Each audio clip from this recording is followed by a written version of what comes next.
एक विशेष सूचना। नाबालिग पीड़ितों के सम्मान में उनके नाम इस कहानी से हटा दिए गए हैं।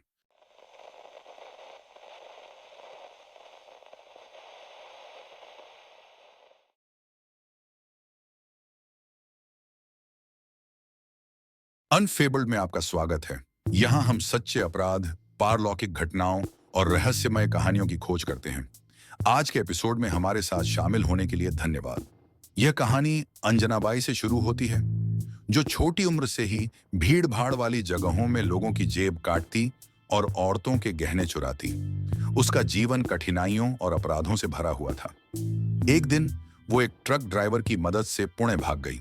बाद में उसकी पहली बेटी रेणुका का जन्म हुआ, जो 1973 में पैदा हुई थी। रेणुका के जन्म के बाद ट्रक ड्राइवर ने अंजनाबाई को अकेला छोड़ दिया।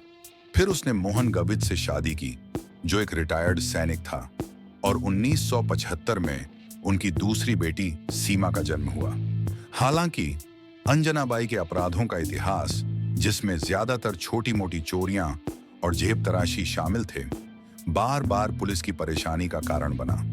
आखिर में मोहन गवित ने भी अपनी पत्नी और बेटियों को छोड़ दिया और दूसरी शादी कर ली, जिससे अंजनाबाई को उन्हें अकेले ही पालना पड़ा।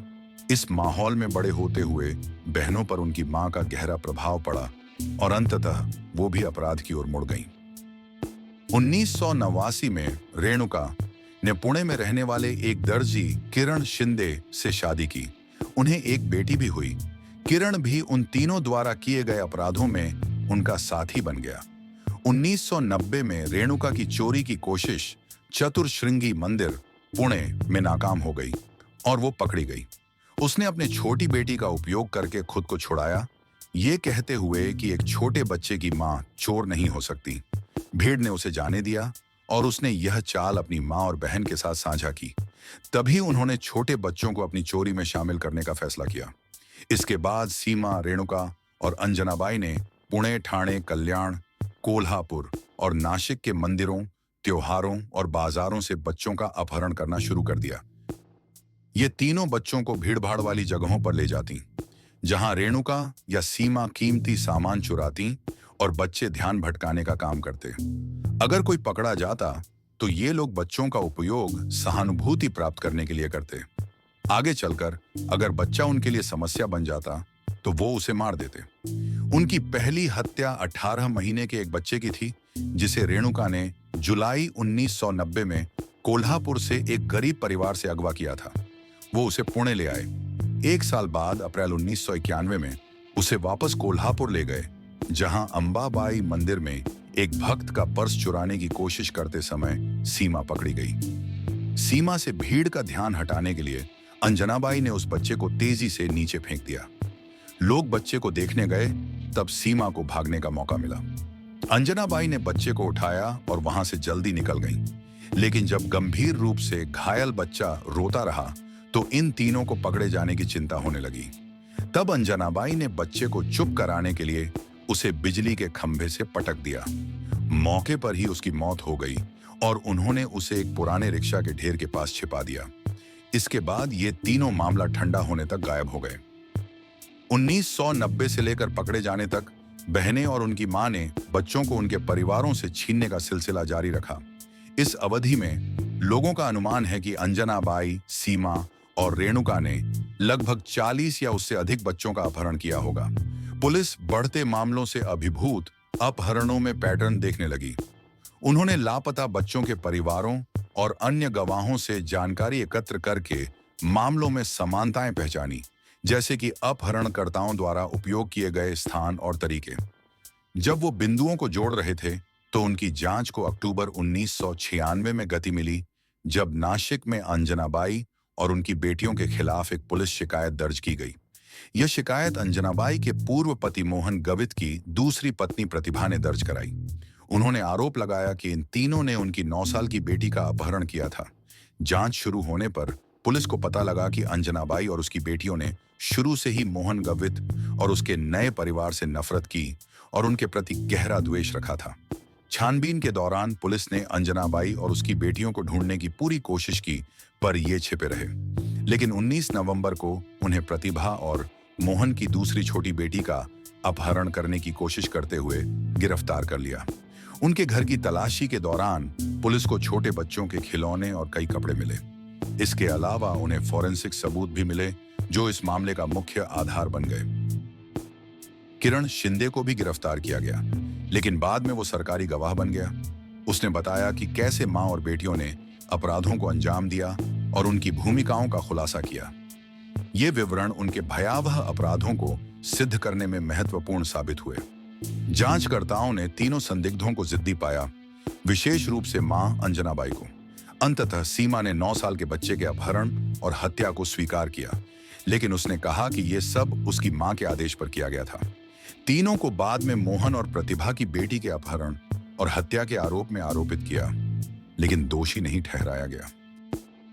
तीनों महिलाओं से पूछताछ के दौरान पुलिस ने लापता बच्चों के ठिकानों का पता लगाया, जो बहनों से जुड़े विभिन्न स्थानों पर पाए गए। जांच में एक भयानक मकसद का खुलासा भी हुआ।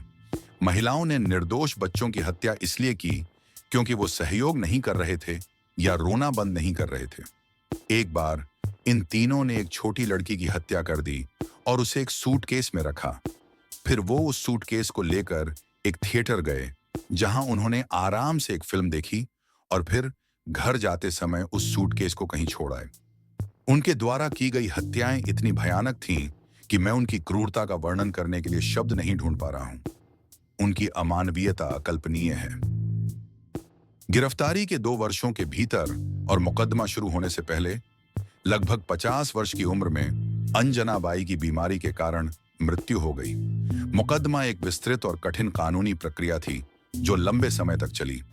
कोल्हापुर के सत्र न्यायालय में बहनों को अंततः 13 अपहरण और 10 हत्याओं का आरोप लगाया गया। 29 जून 2001 को अदालत ने बहनों को सभी अपहरणों का दोषी माना, परंतु सबूतों की कमी के चलते उन्हें केवल 6 हत्याओं का कसूरवार ठहराया।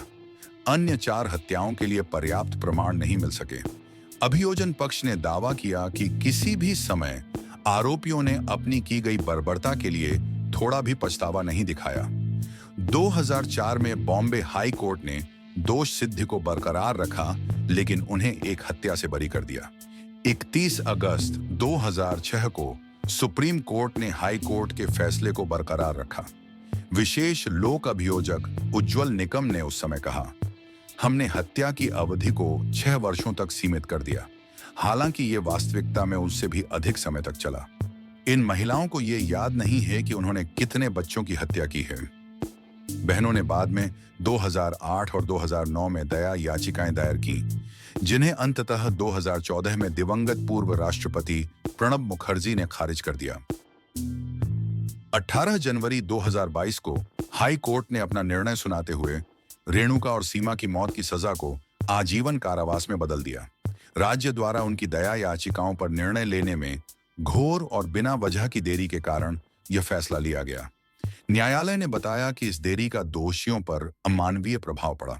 फैसले में यह भी उल्लेख किया गया कि राज्य सरकार के अधिकारियों की लापरवाही और असंवेदनशीलता ने इस निर्णय को अनिवार्य बना दिया। न्यायाधीशों ने कहा कि बहनों के अपराध भीषण थे और ये बहनें समाज के लिए खतरा है, इसीलिए वे अपने बाकी जीवन के लिए पुणे की येरवड़ा जेल में बंद रहेंगी।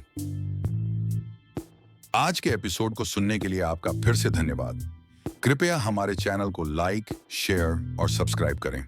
आपका समर्थन ही हमें बढ़ने और ऐसी कहानियां लाने में मदद करेगा। अनफेबल साइनिंग ऑफ।